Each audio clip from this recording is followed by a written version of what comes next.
अस्सलाम वालेकुम। आज हम लोग मौजूद हैं वोल्कन इंजीनियरिंग प्राइवेट लिमिटेड के ऑफिस में और मेरा नाम है इंजीनियर मोहम्मद मुबशिर हसन। अभी हम जिस इन्वर्टर का रिव्यू लेके आए हैं वो 8 kilowatt lux power hybrid inverter है, जो कि एक सिंगल फेस इन्वर्टर है। इस इन्वर्टर के बारे में बताना चाहूँगा कि इसमें टेक्निकल प्रॉब्लम्स आते हैं इंस्टॉलर्स को इंस्टॉल करते हुए, तो उसमें कुछ पॉइंट्स हैं वो हाईलाइट करूँगा। और इसमें जो मेन फीचर्स हैं एज़ कम्पेयर टू जितने भी मार्केट में और इन्वर्टर्स अवेलेबल हैं, इसमें जो फीचर्स हैं वो मैं आपको बताऊँगा। एक तो इस इन्वर्टर का सबसे पहले आप जब इस इन्वर्टर को बॉक्स में से खोलते हैं, पाकिस्तान में करंटली जितने भी अवेलेबल इन्वर्टर्स हैं उनमें इसका साइज़ सबसे ज़्यादा बड़ा है। तो उसकी रीज़न ये है कि इसमें जो कंपोनेंट्स इस्तेमाल किए गए हैं वो बहुत अच्छे और बहुत हाई क्वालिटी कंपोनेंट्स इस्तेमाल किए गए हैं। सेकेंडली, इसमें हीट सिंक काफ़ी ज़्यादा बड़े लगे हुए हैं, इसमें फोर्स कूलिंग के लिए आगे फैंस भी लगे हुए हैं। इस वजह से इस इन्वर्टर की ये मेन खसूसियत है और इसका जो साइज़ है और मेन जो चीज़ है इसमें ये सिंगल सोर्स के ऊपर चल सकता है। सिंगल सोर्स में हमारे पास अगर आपके पास सिंगल सोर्स हम बोलते किस चीज़ को हैं, सिंगल सोर्स में आपके पास अगर वापडा मौजूद नहीं है, बैटरी भी नहीं लगी हुई, ओनली सोलर पैनल्स अवेलेबल हैं, तो ये इन्वर्टर उसके ऊपर भी परफॉर्म करता है। तो ये इसका जो है मेन फीचर है। इस टाइम जितने भी अवेलेबल इन्वर्टर IP65 में हैं अच्छे ब्रांड्स के, वो कोई भी बैटरी लेस ऑपरेट नहीं करता। बट ये जो इन्वर्टर है ये बैटरी लेस ऑपरेट करता है उस कंडीशन में कि अगर आपका जो लोड है वो कम चल रहा है और प्रोडक्शन जो है उस टाइम पे ज़्यादा है, तो ये इन्वर्टर इजीली उस लोड को अपने ऊपर चला सकता है। बाकी इसमें बैटरीज़ लगाएंगे तो ज़्यादा अच्छा हो जाएगा। अगर इसमें लक्स पावर की बैटरीज़ आप इंस्टॉल करते हैं इस इन्वर्टर्स के साथ, इस इन्वर्टर की जो वारंटी है वो एक्सटेंड हो जाती है 10 ईयर्स पे। अभी जो इसकी इन्वर्टर की जो वारंटी हम लोग प्रोवाइड कर रहे हैं वो 5 ईयर्स रिप्लेसमेंट वारंटी है। Replacement warranty unlimited replacement warranty है। 5 ईयर्स में कोई भी प्रॉब्लम आता है इन्वर्टर में, इन्वर्टर्स को चेक किया जाएगा ऑनलाइन, उसके बाद इसमें अगर प्रॉब्लम है, हार्डवेयर प्रॉब्लम है, तो उसको जो है रिप्लेस किया जाएगा। अदरवाइज़ अगर इन्वर्टर में कोई फर्मवेयर का प्रॉब्लम है, उसमें कोई इशू आ रहा है, तो वो ऑनलाइन ही अपडेट कर दिया जाएगा इन्वर्टर में। तो इसमें एमपीपीटीज़ की हम बात करते हैं। इसमें दो एमपीपीटीज़ हैं PV1 और PV2 के लिए। एक एमपीपीटी में दो इनपुट्स हैं, आप इधर देख सकते हैं दो इनपुट्स हैं। एक एमपीपीटी जो है मैक्स शॉर्ट सर्किट करंट जो है उसका 34 एम्पेयर का है, और जो एक एमपीपीटी की जो इनपुट है उसके ऊपर आप 25 एम्पेयर तक का पैनल इंस्टॉल कर सकते हैं। 25 एम्पेयर उसका नॉर्मल जो करंट है वो है। तो इससे ये पता चलता है कि आप इसके ऊपर मार्केट में अवेलेबल कोई भी पैनल 720 वाट का है, 600 वाट का है या इससे बड़ा पैनल है, वो इस इन्वर्टर पे इजीली इंस्टॉल हो सकता है। उसके बाद हमारे पास इसमें से अनबॉक्सिंग करते हुए जो सामान निकलता है उसमें मैं एसेसरीज़ जो हैं वो आपको दिखाना चाहूँगा। इसमें ग्रिड कनेक्टर है इनपुट साइड पे लगाने के लिए, उसके बाद लोड कनेक्टर है, यूपीएस लोड आप समझ लें, और सेकंड हमारे पास जेन पोर्ट का कनेक्टर मिल जाता है जिसे आप एज अ स्मार्ट लोड इस्तेमाल कर रहे हैं या जेन के इनपुट के लिए इस्तेमाल करना है। उसके बाद हमारे पास जो है वाईफाई डोंगल आ जाती है। वाईफाई डोंगल आपकी इस जगह पे कनेक्ट होती है जो कि IP65 रेटिंग के लिए डिज़ाइन की गई है। उसमें हमारे पास सिटी देखने को मिल जाती है जो कि आप मेन के ऊपर कनेक्ट करेंगे। सिटी का मैं आपको बता दूं, जितने भी इंस्टॉलर्स हैं, सिटी जब भी इंस्टॉल करनी है इन्वर्टर की इनपुट साइड पे इंस्टॉल करनी है, और इसका जो एरो है, सिटी का जो एरो है उसका फेस के ऊपर ये इंस्टॉल होगी। इसका जो एरो है इन्वर्टर की साइड पे होना चाहिए।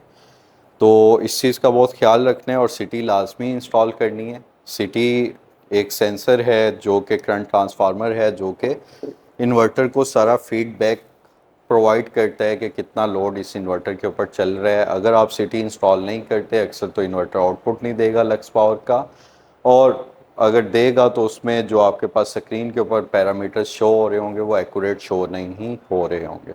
उसके बाद हमारे पास MC4 कनेक्टर्स आ जाते हैं। 4 MC4 कनेक्टर्स आपको देखने को मिलते हैं। इसमें आपके पास SS के राउल बोल्ट देखने को मिल जाते हैं, कम्युनिकेशन वायर्स मिल जाती हैं पैरेलल कम्युनिकेशन के लिए और बैटरी कम्युनिकेशन के लिए।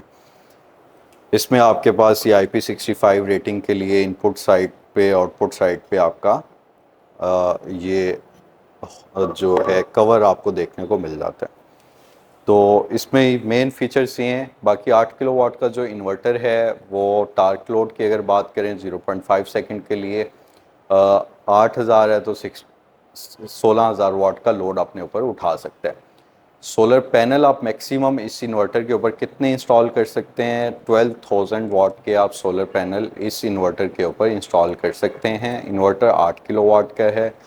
अगर आपके पास सोलर पैनल्स इनफ एनर्जी दे रहे हैं, ये इन्वर्टर मैक्सिमम जो आउटपुट आपको देगा 8 किलोवाट का इन्वर्टर है तो 8.6 के अराउंड आपको ये आउटपुट देता है इसमें। और अगर 12 किलोवाट से ज़्यादा आपके पास पावर आ रही है और आपके पास बैटरी लगी हुई है तो वो पावर जो है डीसी टू डीसी जो है आपके बैटरीज में स्टोरेज के तौर पे इस्तेमाल होगी। अगर आपके पास बैटरी साइज़ इनफ नहीं लगा हुआ और आपको इतने सोलर पैनल इस इन्वर्टर पे इंस्टॉल नहीं करने तो आप मैक्सिमम 10 किलोवाट के या 9 किलोवाट के इससे थोड़े अबव पैनल्स इंस्टॉल करें, क्योंकि जितने भी पैनल्स अवेलेबल हैं उनकी नॉर्मल एफिशिएंसी जो है 70 to 85% to 95% तक मैक्सिमम जाती है। तो उस लिहाज से आपने उस चीज़ को देखते हुए इस इन्वर्टर्स के ऊपर जो है पैनल इंस्टॉल करने हैं। ओके, अभी इस इन्वर्टर की बिल्ड क्वालिटी की मैं बात करना चाहूँगा। आपको इधर MC4 कनेक्टर्स देखने को मिल जाते हैं जो कि बहुत हाई क्वालिटी के हैं। उसके बाद आप सिर्फ इसका बैटरी टर्मिनल आप देख लें। किसी भी अवेलेबल मार्केट में अवेलेबल इन्वर्टर्स में इसका जो बस बार लगी हुई है और जो बैटरी टर्मिनल है वो बहुत हाई एंड है। उसमें यह है कि आपका बैटरी साइड से लोड बहुत ज़्यादा होता है। 8 किलोवाट का लोड अगर इन्वर्टर ने बैटरी से डिस्चार्ज करके देना है, फ़र्ज़ करें आपके पास 14 किलोवाट आवर की बैटरी लगी हुई है या 10 किलोवाट आवर की बैटरी लगी हुई है, तो आपके टर्मिनल्स इतनी अच्छी क्वालिटी के इन्वर्टर के होने चाहिए जो उस लोड को उठा सकें। तो अभी हम देखते हैं मार्केट में अक्सर इन्वर्टर्स हैं उनके टर्मिनल इतने अच्छे नहीं हैं, उसमें बैटरी वायर जो है अगर अच्छी क्वालिटी की इस्तेमाल नहीं की गई तो वो जो है हीट अप हो जाती है। अक्सर इंस्टॉलर्स को जिनको आइडिया नहीं है वो 10 mm की वायर इस्तेमाल कर देते हैं बैटरी कनेक्शन के लिए। तो 10 mm की वायर जो है वो 200 एम्पेयर या 150 एम्पेयर का लोड डिस्चार्जिंग या चार्जिंग टाइम पे नहीं उठा सकती। अभी हमारे पास जितनी बैटरीज इंस्टॉल हो रही हैं वो लिथियम आयन बैटरीज इंस्टॉल हो रही हैं। इससे पहले हमारे पास क्या होता था, लेड एसिड बैटरीज इंस्टॉल होती थी, उसमें वायर अगर छोटी इस्तेमाल कर ली है तो यूपीएस लोड के लिए वो जो है लोड उठा लेती थी। तो इसलिए इस इन्वर्टर की बिल्ड क्वालिटी में अगर आपने चीज़ें देखनी है तो आप इसके बैटरी टर्मिनल्स देख सकते हैं, ये चीज़ देख सकते हैं, कवर देख सकते हैं कि IP65 रेटिंग को मद्देनज़र रखते हुए टर्मिनल्स के ऊपर जो है वो कवर भी दिया गया। तो इसमें हमारे पास जो है प्रॉपर इसमें जितनी पोर्ट्स हैं BMS कम्युनिकेशन के लिए और पैरेलल कम्युनिकेशन के लिए और इसके अलावा जो हमने मज़ीद इंटरफेस के लिए यूज़ करनी है कम्युनिकेशन के लिए, वो आपको सारी पोर्ट्स इधर देखने को मिल जाती हैं। बाकी इसमें हमारे पास ये ग्रिड साइड इनपुट है, ख़ास तौर पे इंस्टॉलर्स के लिए ग्रिड इनपुट आपकी इधर लगेगी। इसमें आपका ग्राउंड आ जाएगा, फेज़ और न्यूट्रल आ जाएगा। ये लोड है, लोड पे हमेशा वो आपने कनेक्शन करना है अगर आपके पास बैटरी इंस्टॉल हुई हुई है। यूपीएस लोड, उसमें पंखे लाइटें, लाइट लोड, जो आप क्रिटिकल लोड है जो आप चाहते हैं कि 24 घंटे चले बैटरी के ऊपर, ट्रिप ना हो, वो आपने लोड के ऊपर कनेक्ट करना है। थर्ड के ऊपर हमारे पास जेन पोर्ट आ जाती है। जेन पोर्ट पाकिस्तान में मैक्सिमम टाइम पे जो इस्तेमाल हो रही है वो स्मार्ट पोर्ट के तौर पे इस्तेमाल हो रही है, जिसमें हम इसके ऊपर जो है अपने हैवी लोड के एसीज कनेक्ट कर लेते हैं। नाइट के टाइम जब लाइट जाएगी तो ऑटोमेटिकली आपके एसीज जो हैं ख़ास परसेंटेज बैटरी के बाद, अगर बैटरी ख़ास परसेंटेज पे आ जाती है 80% पे आ जाती है तो आपके एसी हैवी लोड जो है वो कट ऑफ हो जाना चाहिए, आपको उठना नहीं पड़ता, तो ये ऑटोमेटिकली उसे कट ऑफ कर देता है। तो ये इसके मेन फीचर्स हैं, इसकी बिल्ड क्वालिटी। और इस इन्वर्टर की खासियत ये है कि इस इन्वर्टर का साइज़ मार्केट में अवेलेबल जितने भी इन्वर्टर्स हैं उनसे बहुत बड़ा है। और ये इन्वर्टर जो भी आप पैसे इस प्रोडक्ट पे खर्च रहे हैं, जब आप इस प्रोडक्ट को देखते हैं तो आपको अंदाज़ा होता है कि ये वैल्यू टू मनी प्रोडक्ट है। अगर इसके मुकाबले में मार्केट में अवेलेबल जितने भी इन्वर्टर्स मैं इधर प्लेस कर दूं तो वो इसके सामने बहुत छोटे इन्वर्टर्स लगेंगे। तो उसमें प्रॉब्लम फिर यही होता है उन इन्वर्टर्स में कि जब वो मैक्सिमम प्रोडक्शन के ऊपर जाते हैं, ग्रिड फीडिंग पे जाते हैं, अक्सर तो हीट अप होने के बाद उनके फ़िल्टर्स में अगर थोड़ा सा भी डस्ट आ गई हुई है तो वो अपनी पावर को कट ऑफ कर देते हैं, वो ग्रिड फीड नहीं करते।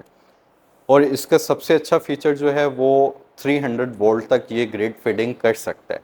अभी पाकिस्तान में ग्रिड का बहुत ज़्यादा प्रॉब्लम है। Maximum inverters Voltronic base board हों या दूसरे इन्वर्टर्स हों, वो अपनी पावर एक्सपोर्ट नहीं करते। 260 वोल्ट से अप जब चला जाता है तो वो एक्सपोर्ट नहीं करता। इस तरह की कंप्लेंट्स हमें अक्सर देखने को मिलती हैं। बट लक्स पावर की खासियत ये है कि ये अपनी ग्रिड एक्सपोर्ट करता रहता है और मैक्सिमम करता रहता है।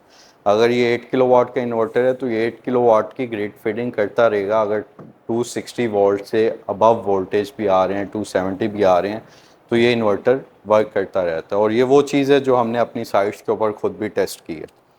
तो आप हमसे कांटेक्ट कर सकते हैं। तो ये इन्वर्टर्स आपको इधर से मिल सकते हैं, मुल्तान से मिल सकते हैं, भावलपुर से मिल सकते हैं, बुरेवाला, साहिवाल, ये जितना एरिया है इधर हमारे पास अवेलेबल स्टॉक अवेलेबल है। बाकी all over Pakistan MJ solar से आप डायरेक्टली भी परचेज़ कर सकते हैं। तो ये आज का हमारा रिव्यू था 10 किलोवाट प्रोडक्ट को लेके। बहुत शुक्रिया आपका। और ये जो नीचे दिए गए हमारे कॉन्टैक्ट्स हैं, आप इनके ऊपर हमसे रब्ता कर सकते हैं। हमारे चैनल को सब्सक्राइब करें। आज के लिए इतना ही। बहुत शुक्रिया। Thank you.